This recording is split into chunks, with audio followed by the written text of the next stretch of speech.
Un peu plus loin de la ville de Goma, à Turunga dans les Nyiragongo, se trouve un orphelinat dénommé Lève-moi, où sont pris en charge plus de 68 enfants orphelins dont l'âge varie entre 1 à 16 ans. Malgré les conditions difficiles dans lesquelles se réalise cette œuvre caritative, la scolarisation de ces orphelins et leur prise en charge est priorisée. Tôt les matins, c'est l'élève Ndagane Siva Roland de 3e des humanités techniques vétérinaires qui s'adonne à son poème déclamé par amour pour sa patrie, la République démocratique du Congo. Concon notre patrie, pour toi nous nous battrons jusqu'à perdre la vie.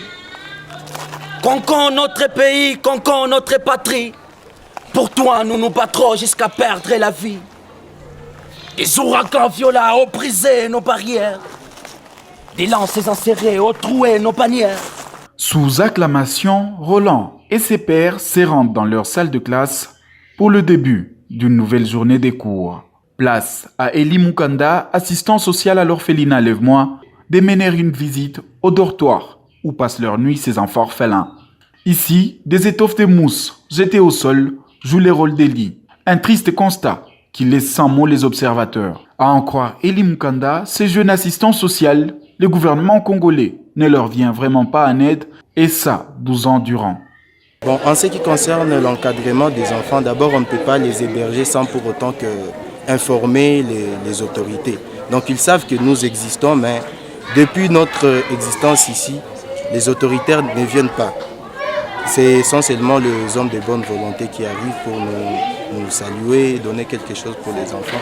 Et c'est juste une interpellation. Nous interpellons le gouvernement parce que ce que nous faisons ici, c'est le travail du gouvernement, ce n'est pas notre travail.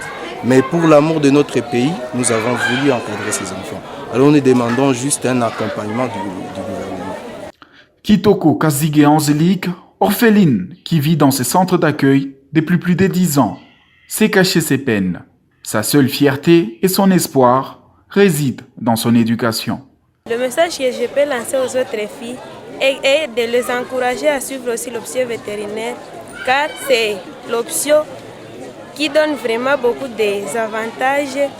Ça aide à devenir et aider à la population et les protéger contre certaines maladies. Et aussi pratiquer l'élevage et connaître comment élever les animaux partout où on veut. N'importe où, l'élevage peut avancer ou s'améliorer. Ces enfants orphelins ont aussi droit à la vie et méritent une attention particulière.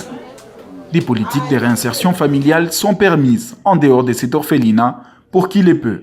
À chacun donc de s'impliquer pour aider ces orphelins en vue d'améliorer leurs conditions de vie.